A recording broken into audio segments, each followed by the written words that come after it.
Now we're going to hear from our Design Keynote speakers who will share their thoughts on designing life and the universal language of spaces and transformative experiences. Please welcome Andrea Savage, renowned interior designer and former television presenter, HDTV Asia, and co-CEO and creative director, Alive by Design, and Cameron Richards, founder and CEO, CPR Vision Management.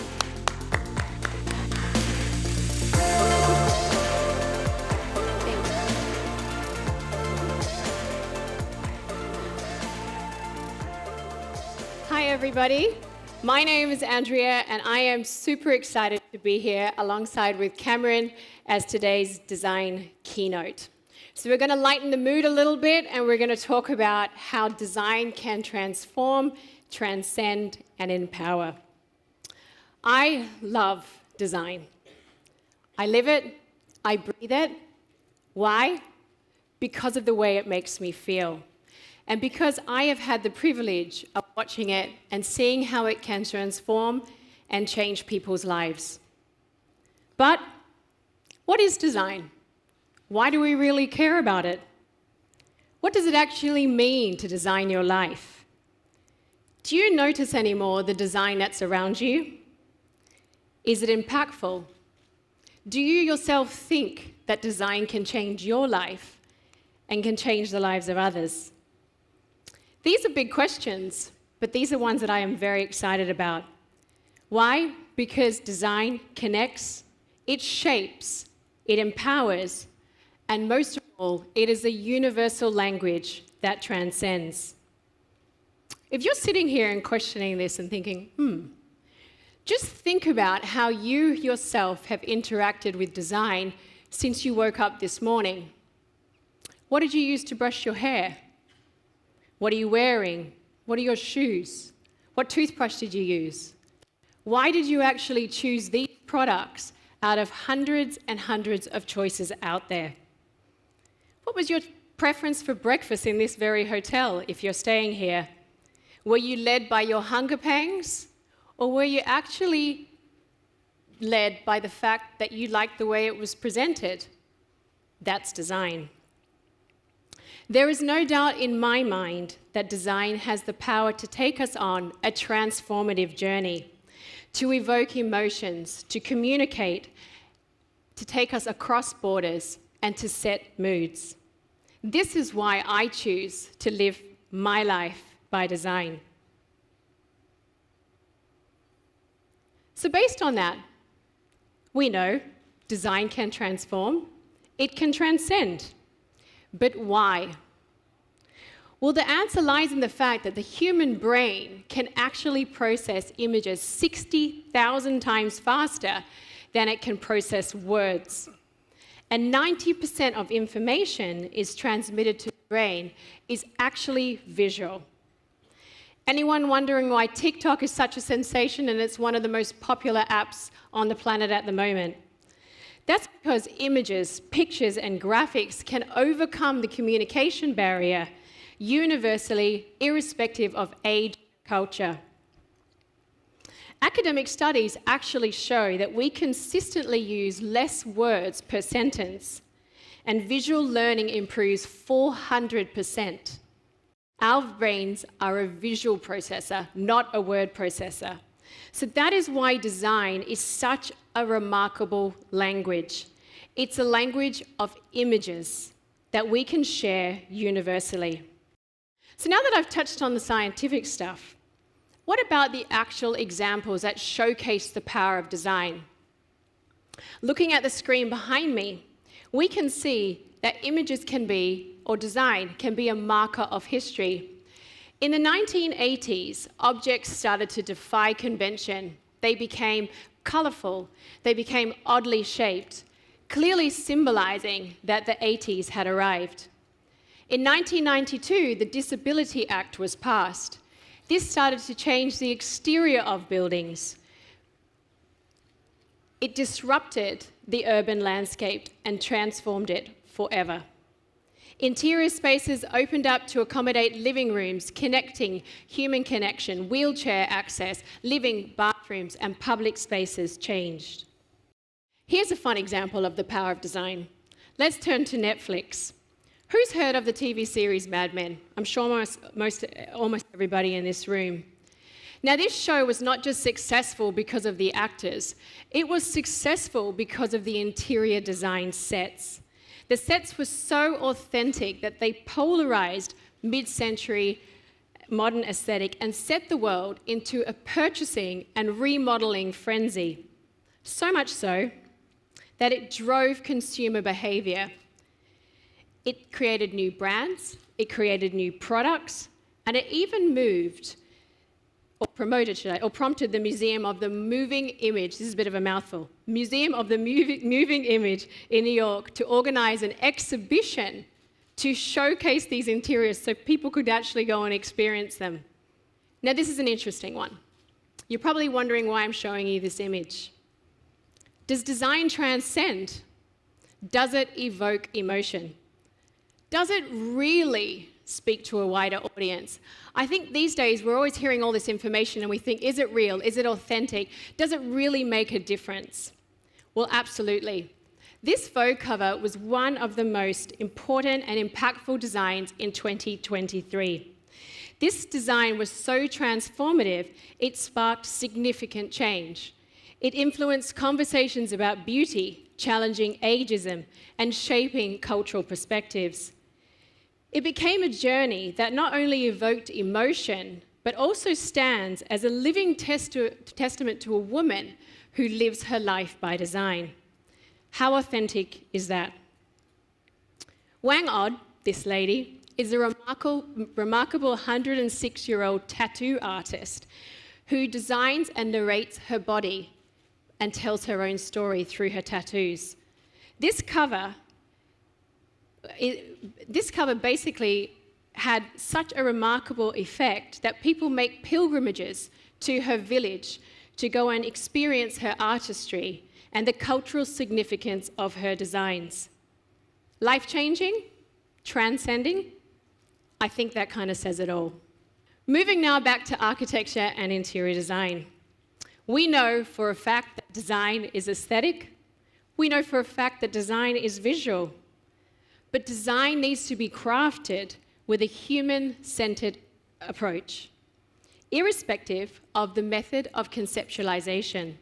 For example, AI.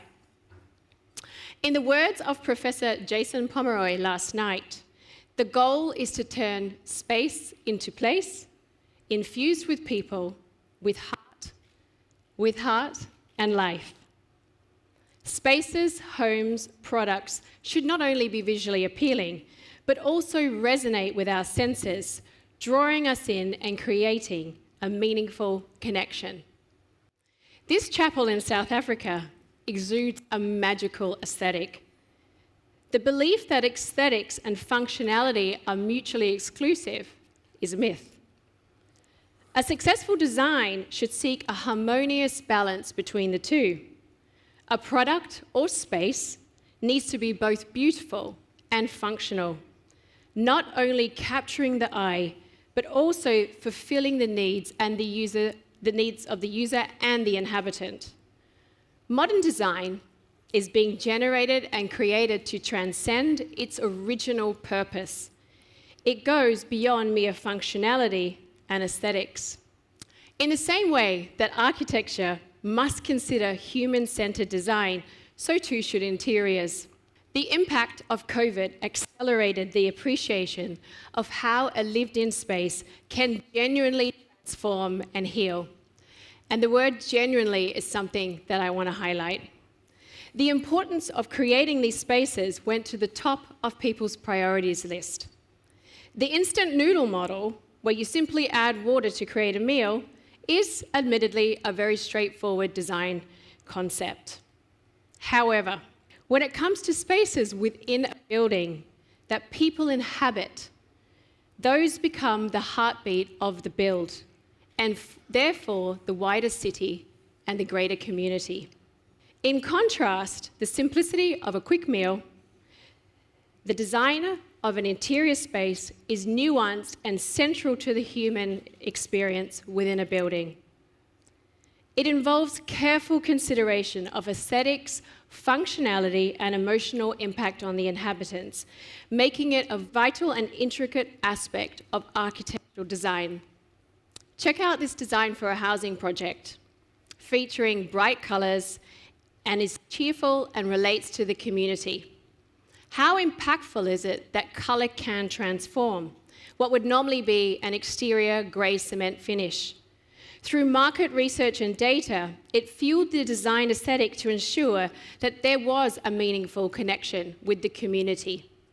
Run-of-the-mill no longer sells. Spaces must be infused with character and the personality of those occupying them. Consumers now demand it. They are personalizing their spaces. They are wanting to embrace their life by design with vigor and determination.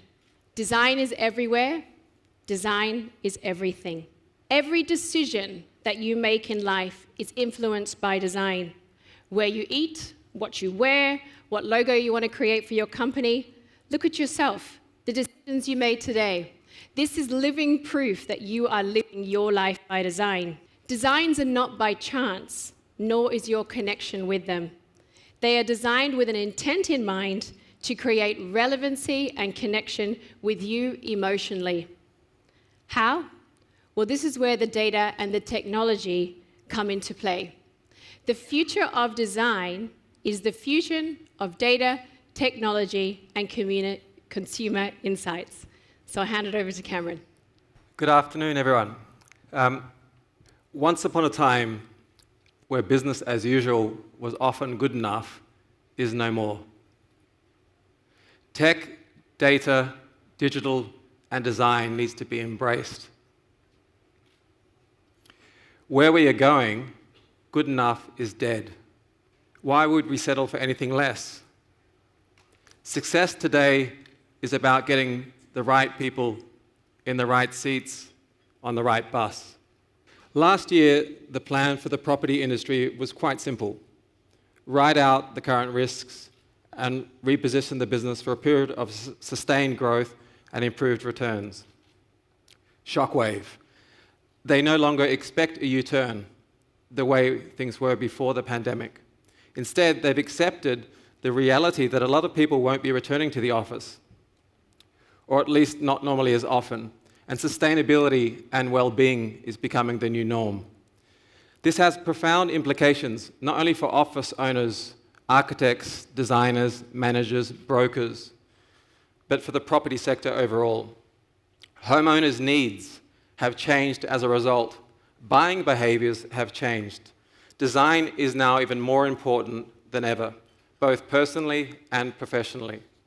Right now, you're at a central point of a raging tornado of change, fueled by digitization, mobilization, augmentation, disintermediation, and automation. The list goes on. Science fiction is becoming science fact. Think about self-driving cars or computers that can learn and think. Digital twins, we've been talking about that for the last 2 days. Virtual models of the physical state. The way we work will never be the same. The skills that you need to be successful and that your team needs will be dramatically different. 3D is now 4D. 4G is now 5G and soon to become 6G. So what is your response? What is our response? How will you discover new opportunities in one of the most transformational times in human history? Disruption has become the new norm. There's also a reluctant acceptance in the industry that interest rates will remain high for at least the next year and possibly even longer. Despite the economic headwinds and the challenges of obtaining credit, there are opportunities available for high-quality properties that meet the needs of today's consumers. Understanding the consumer will be core. Successful firms must learn to adapt growth strategies. We need to double down on using data to be your compass for strategy and also design, and using technology as an enabler. Change. Let's face it, I think 90% of the people in this room would be confronted by it, and we don't like it. Now, do you trust me? I don't know any of you, but just say yes. Okay, I would like you to stand up. All of you, come on. You've been sitting down for long enough. It's good to stretch the legs. Okay, in the count of 3, it's a very simple instruction, don't worry. I'm not going to pick anyone out individually. In the count of 3, I want you to cross your arms. You're already crossing your arms. Okay, on the count of 3, 1, 2, 3, cross your arms. Look at the arm that's on top. Keep your arms crossed. Do you all feel comfortable? Yes? Yes or no? Good, okay. Uncross your arms. Now, I want you to cross your arms again, but with the opposite arm. The opposite arm. I'm seeing a few people look like getting stuck like a pretzel. Do you feel a little bit uncomfortable? Exactly. So it's simple. You can sit down now. It's okay. Thank you. So the question is, are you driving change or are you being driven by it? With change, it's always gradual, then suddenly. Well, things have stopped happening gradually. The change is exponential. Everything that used to be dumb and disconnected is now wired and intelligent. Cars, cities, properties, farms, our bodies will be wired with sensors and will talk to each other. Scary, but true. The only thing that will stop progress is government, policies, or potentially politicians. They're too scared typically to embrace change, and the private sector will drive change and will be the first movers. These game changers will amplify each other, creating a perfect storm for change in the property industry. In the world of real estate, digital transformation is not just a buzzword, it's a paradigm shift. It encapsulates the adoption of seamless integration of digital, tech, across all facets of real estate operations. To give you some examples, from the property discovery, VR and AR are becoming more transparent. Climate-resistant cities, digital twins, blockchain, property technology, buying and selling is becoming more simplified and streamlined. Big data is being used to predict market trends, valuations, and buyer preferences. AI is impacting the way we go to market and also design. A key takeaway that I'd like you to think about, anything that cannot be digitized or automated will become incredibly valuable. So hands up for any architects or designers in the room. I know there's 3. Okay, yes? Anyone else? Okay. Now, I had a conversation with Stephen about this the other day, just very, very lightly, that will AI replace people? Potentially. But the good news is that AI won't replace those which have specialized skill sets. You'll be even in greater demand. Your teams may become smaller, but more highly skilled. Specialists versus generalists. You still will need the specialist to give the tech the input. There's a fact garbage in and garbage out. So you still will have the specialist training the tech, giving it its prompts to become more intelligent. Machine learning is exactly that. It will get dumb and dumber or smarter and smarter, depending on the input. So yes, those people which are specialized will become even more valuable. Now, who feels a little bit excited but also terrified? What do we adopt? But maybe the question is perhaps, what don't we adopt? A saying that I heard recently is, don't boil the ocean. Remember that small hinges swing big doors, and the analysis of paralysis. Bottom up versus top down. Look for the small victories, the small micro moments that you can win. Now, machines are very good at simulating, but they're very hopeless at being. Robots and AI will do some of the work, but it's probably the work that we actually don't like doing. And this will allow us to focus on things that cannot be automated that will become more valuable. The ability to make sense of what AI and the data is telling us will become critical. Technology is the enabler, the how of the change. And don't forget that human represents the why. The future is about holistic business models. Decentralized, fragmented platform and today's methods are expensive, inefficient, and time-consuming. The saturation of tech and limited practical adoption is drowning us. The cost of doing business, networking, prospecting, sourcing, and brand development is increasing. Imagine intelligent platforms for business growth and development. that helps you build faster, design better, and grow smarter, where your day-to-day operations can be simplified for better productivity and scale. Business development in a fraction of the time and cost. Connecting the needs of 3 audiences. General providers, as you can see on the left, that need capital. And people that have the capital that want to invest in developers. And a service directory of professionals. All 3 of them need to coexist in a connected ecosystem that's interdependent and authenticated. Now, back to your customers. Without them, we do not have a business. They will engage late. They will buy things because of the experiences that we provide, that you provide, and their transformative power in how they make us feel. Which is why design is so important. To create heart value, you need the fusion of design, data, and tech. Now, color is one of the most important and powerful methods of design to influence behaviors, including emotions such as hunger, anger, desire, and action. For example, if you look at your logo, your most recent real estate brochure, your design portfolio, your website, and the impact that it may have or not have on its intended audience. Now, the psychology of color in brands, so just to switch gears from the property space and property industry, behind me are some of the world's most iconic and successful brands, where color plays a massive role, making you buy, engage, and hopefully action. So if you take out your own business card and ask yourself again, is it creating the emotion that the brand intends to create? Now, the PropertyGuru business color of choice is what?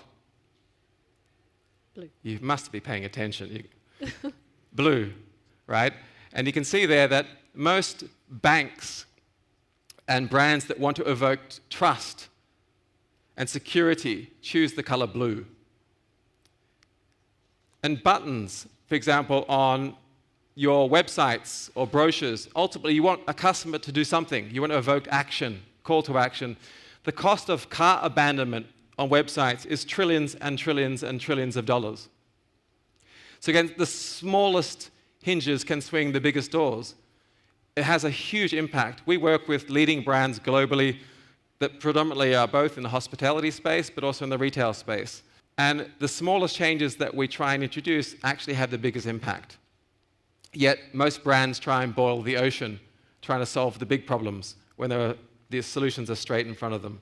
We'll engage and relate and buy things because of the experiences that they provide. The new way to work is to embrace technology, not to become it. The future is the intersection of where data, design, and technology come together. It's the intersection of those elements is where the magic will happen. Now, some key takeaways to leave you with. Design is universal. As Andrea mentioned, it's non-verbal, it motivates, it's emotional, it's provocative, it's change-making. The data fuels design intent.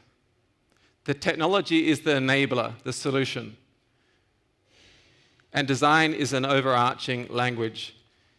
If we do not understand or grasp that design is a universal language in our current world today, you will not reach your target audience and potentially get left behind. You'll be in danger of disconnecting with the one thing that keeps any of us in this room in business, our customers. Here's to living your life by design. Thank you. Thank you.